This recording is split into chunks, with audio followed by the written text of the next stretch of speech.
You know, I talk really, really fast, so let's go. It's our favorite time of the month. What are the tips and tricks I use to save $1,394.20 in the month of April? I'm gonna tell you. Starting with the smallest amount of savings and working our way up to the really big juicy ones. First tip is the month of April is when my birthday is, and so I was on the hunt for birthday freebies. However, things are different now than they used to be. The last time I remember like hunting for birthday freebies, I was able to get a single one. I got a medium fry at McDonald's. That was it.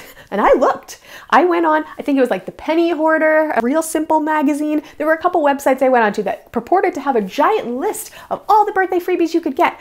But almost all of them required minimum purchases.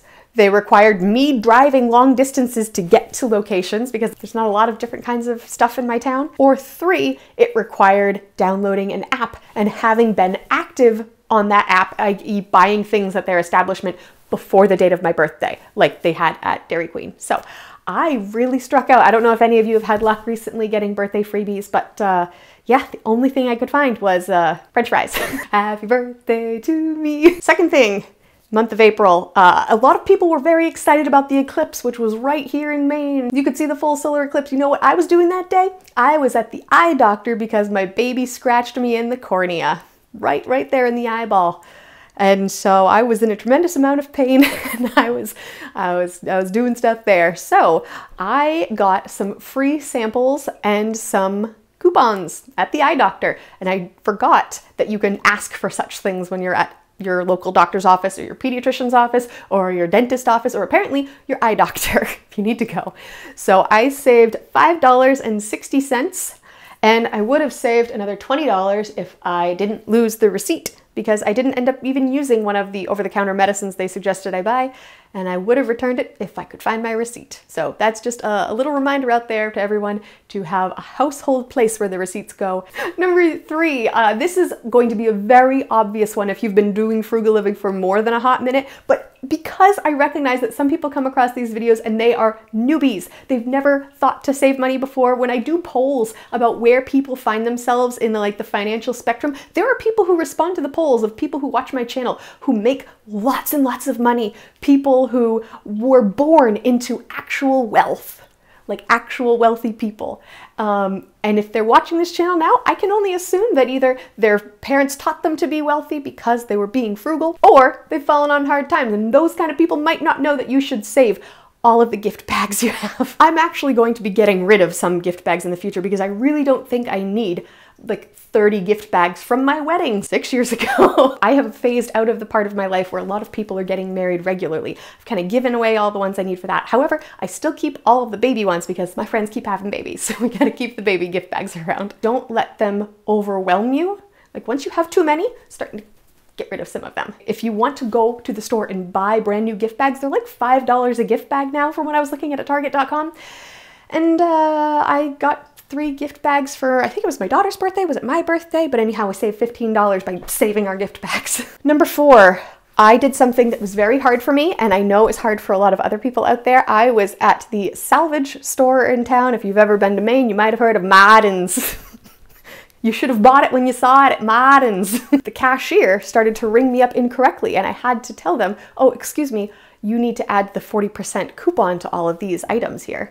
And he had to call the manager over and had to have someone go and double check, and it was a little embarrassing, but it means that I saved $21.60 just from very politely saying, oh, excuse me, this is ringing up incorrectly.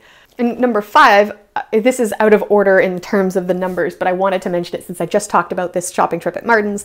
I had to find some new summer clothes. Over the past 6 years, there have been like a grand total of 4 or 5 months when I wasn't breastfeeding or pregnant.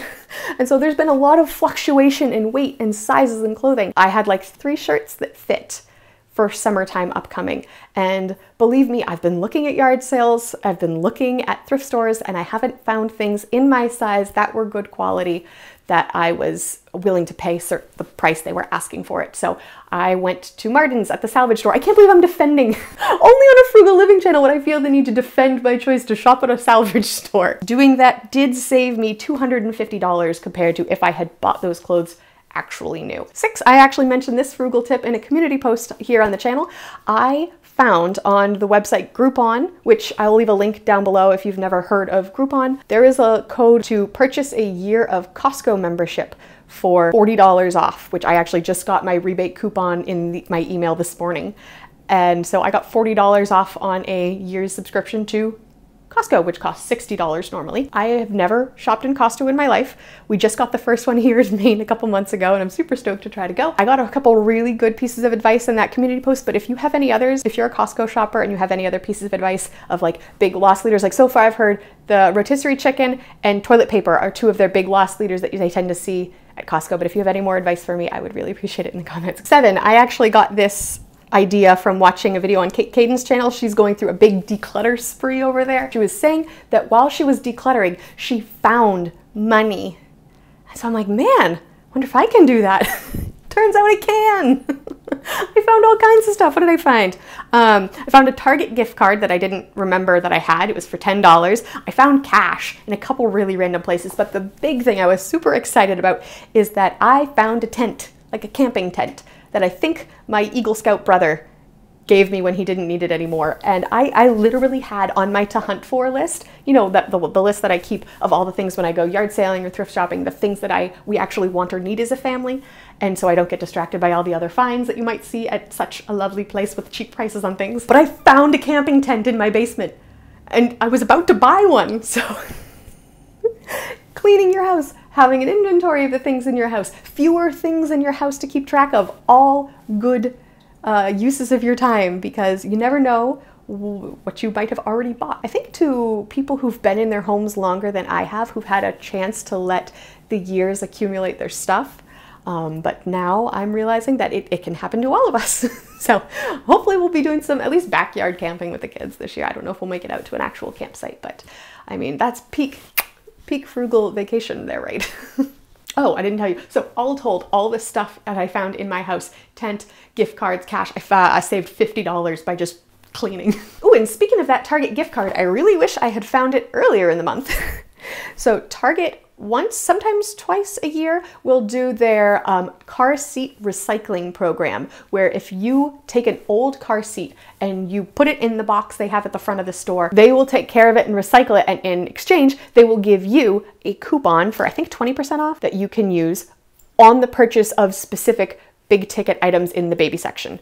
It's unfortunately not just 20% off at the whole store, but still, I had a baby a year ago. Baby does not fit in baby car seat anymore, and I needed a new one. Car seats are actually one of the few things I would refuse to buy used, unless it was like a close friend and I knew they had not been in a car accident in the time that was owned by them, because car seats can have their warranties voided if they've been in car accidents. It's just not something I'm willing to take a risk with. I recognize that that's like a personal choice people can make, but for me personally, I don't buy used car seats. So when I knew I needed to buy a new car seat, here's where it's sneaky. Like 6 months ago, I found an old car seat for free on the side of the road. I took it. It has been sitting in my garage for 6 months. And when it was car seat recycling program time, I took that and I put it in the bin. And I got my coupon for it. And so I was going to be getting a coupon. However, I noticed at Target, and I've heard the same thing happens at Walmart, they are starting to have lower prices for things online compared to when you're shopping in store, because they're trying to get more people to use their app or their website. Probably to compete with Amazon, right? So I thought, oh my gosh, it's lower online. So I used my coupon, bought the car seat online, and then it was annoying. I waited around until they said, actually, we don't have it. And I had to go home without a car seat until it came to my house a few days later. I have since heard from a very nice person in the comments of either one of my videos or my community post that Target will price match online prices in their store. Walmart will not. So if you see lower prices for things online at Target.com, you can apparently show it to a cashier and they should be honoring that price that they see online. If you've tried this hack, I would appreciate knowing that too, because I wish I had known that and could have gotten the car seat that day. But I am not complaining about waiting a few days for a car seat. And by doing that kind of little runaround, it saved me $71 compared to the price in store for the cheapest car seat I saw was $190 in the store. They have $24 with the coupon and then another $47 because I bought the car seat online. So The more you know. All right, number 9. Here in the state of Maine, a lot of people will have 2 sets of tires. They will have their all-season tires and their snow tires. Snow tires you put on when it's snowy because they'll grip the road better, and you don't want to have your snow tires on in the summertime because they do bad things to the road, and it actually might be illegal. I can't remember. But so generally we flip-flop year to year. However, this year my husband and I made the decision not to switch our tires over because he doesn't do a lot of driving for work. I have a lot of flexibility being a stay-at-home mom that if there was a storm, I just wouldn't go out that day. And because the risk was so low that we would be caught in a snowstorm out while we were driving, like we're home a lot. Because the risk was so low of there being an issue while we're out driving, we decided that that small amount of risk was worth taking for the savings of $75, which is what it would cost to have them put on or taken off. And that's one of the interesting things about being frugal, right? Is you get to decide what risks are worth taking to you. Like some people wouldn't dare eat leftover food because what if there's germs? Some people are very willing to take the possible risk of contamination to germs from you the day before or someone else in your family the day before, and some people are not. And I just think it's really interesting that like risk is very personal, and how much risk you're willing to take can save or cost you quite a bit of money. And that's not even talking about like insurance type risks. You might be surprised, but the month of April has already seen a few good yard sales for me. And I have found a couple things already that were on my to hunt for list that I was very excited about finding. And actually one that I told my husband when I came home, I'm like, you're gonna think this is weird. So firstly, I got a Pyrex casserole dish with like the brand name Pyrex with the little glass lid because I didn't have a casserole dish that had a lid like that.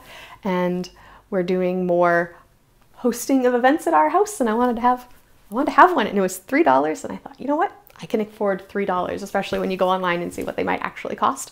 I also got a new tripod, which my camera is sitting on because my old one broke, and now I have one that works, and it's very nice. And lastly, here's the weird one. I bought a terrarium for $1, and I thought my husband would think it's weird, and he's like, wait, like for turtles? We should get turtles.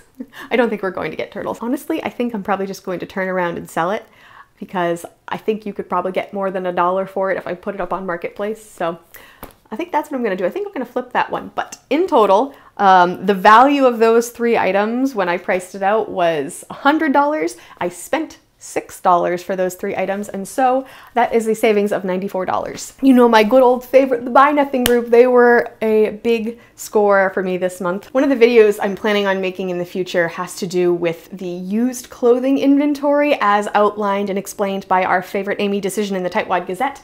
I've got 3 kids, and geez, one of the biggest surprises in parenthood is just how fast the kids grow and how much of a job it is to manage their wardrobes. Because you know, for adults, you might change your wardrobe with the season, but you don't have to think about buying a completely separate wardrobe every 6 months. And you do for kids, at least when they're little like these ones. So I'm always trying to keep a lookout for upcoming sizes so I don't hit, oh, you had a growth spurt, you need a new coat now. I like to think ahead. I snagged 2 coats from my Buy Nothing group. If I had bought them new, these coats would have been $140 total. But I got them for free. I'm going to add them to my clothing inventory for my kids, so I'll know that I have 2 coats that should be ready to go for next winter. If you've never been on Reddit before, there is an excellent Frugal subreddit. And one of the questions I saw asked recently is, what is the thing that you make from scratch or that you do yourself that saves you the most money? And of course, most people are like agreeing that cooking at home and making your own coffee are 2 of the biggest savers of money. But the third one I was seeing a lot of people talking about is doing DIY projects at home, and not like I'm going to make DIY home decor with pallets, but like we needed a new garbage disposal. My husband and I, ever since we've been in this house, have recognized that the garbage disposal sounds a bit like a jet engine when you turn it on. And I know garbage disposals are very weird to people who don't live in America, but they're loud. And so we finally had ours kick the bucket. We came downstairs one day and it was just leaking. It had like rusted through or something. It turns out the garbage disposal was almost as old as I am. It was like 3 or 4 years younger. And so it was ready. It had had its life. So we thought about calling a plumber because when we had a plumber for another emergency about a year ago, he priced out what it would cost to replace the garbage disposal. I mean, I think he quoted the project at $500 total for labor and parts. And we didn't want to pay that. So we watched a couple YouTube videos. And when I say we, I mean him, my husband. My husband watched a couple of videos. And it turns out that it's a pretty simple project. If you just have a couple basic tools, you can change your own garbage disposal. There's some very, very simple to follow YouTube videos on the topic. And so we went to Lowe's and we got in garbage disposal there and we put it in. And again, when I say we, I mean him. He put it in himself. I held up a bucket at one point and that was my contribution. And so because of all his good hard work, we saved at least $250. If the plumber has raised his prices in recent times, then it would have been more. Although I recently did find out after the fact that you can also hire a handyman as opposed to a plumber. Because it's such a simple job that many people can do by themselves, you can also hire a handyman to do a garbage disposal replacement if you were someone like with physical disabilities or something and couldn't bend down and do it yourself. And they are cheaper than a plumber, so ta-da. And finally, you guys might not think this one counts, I'm not sure, but I was very excited about it and I wanted to share it anyway. There is a big fundraiser in our town that does penny auctions, which is, you know, you buy like $1 for a sheet of numbers that are all your number, and you rip off the little pieces all with the same number and you put them in the buckets if you want to win a prize. And I bought 5 sheets and I put like 3.5 of them all in one bucket because my daughter has been wanting dance lessons and she really wanted to try it. We were willing to pay for it. We would have saved up and made it work. But this one place in town, they will donate 1 year free tuition of dance lessons if you win in the penny auction. And guess who won in the penny auction? Oh my gosh, I was so excited when I got a phone call about it. My daughter's been wearing her tap shoes and dancing around the house, and we're gonna get to go to a recital, and it's super cute. The total value of dance lessons for a year is $378. It's technically not something anyone could do because there's an element of chance, right? You might not win at the penny auction. My husband also didn't win the picnic table he wanted at the other auction on the other side of the gymnasium. We knew ahead of time, like for like a month or two ahead of time, that this was an option, and I specifically went to this fair. My only intention in going to the penny auction was to put things in that bucket, and so I'm really glad we won. I can't wait. All told, that is a whopping $1,394.20. I think that might be my second best month doing frugal living tips. I'm also planning, if you're at the end of the video, you get the secret. I've also today was working on a giant master list of every frugal tip I've ever mentioned in any one of these how much I saved money this month. And so maybe in December, I'm hoping to have a giant video that talks about all the money I've saved and not going through every single tip again, but kind of cumulatively looking for trends, picking out what worked best, what didn't. Now I'm rambling. If you enjoyed this type of content and you would like to help support this channel, you leave a like on the video. That really helps the algorithm. And I will see you next week. Bye, YouTube.